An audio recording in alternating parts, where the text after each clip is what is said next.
Egg freezing journey ni Carla Abellana, suportado ng kanyang doc hubby. At times, even with the injections, he did the actual injections on me. Yan, siya po yan. So, Okay. nakakatuwa na walang nakakaalam, pero siya na po yan. He at one point gave me my daily injections. Sinagot din ang nag-viral nilang wedding cake na mukha raw kabaong. And you will not Kasi be naman po, going. masaya kami dun sa cake. Yeah, and correct. everybody got a slice. Alden Richards at Nadine Lustre, first time magsasama sa serye.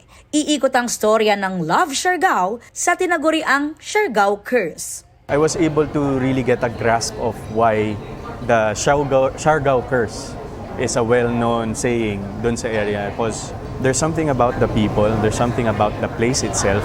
Maganda yung kwento and it talks about, the beauty of Siargao and the beauty of its people as well. Nagdaos na ng ceremonial signing of partnership ang View Philippines, Viva Communications Incorporated at GMA Network Incorporated para sa romantic comedy series.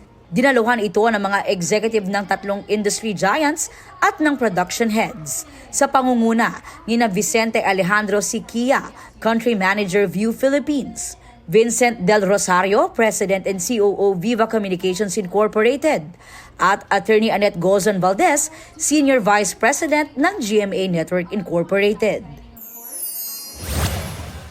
Global superstars na BTS magbabalik concert stage sa isang world tour. 2 araw silang magtatanghal para sa Philo Army sa March 2027. Aubrey Carampel nagbabalita para sa GMA Integrated News.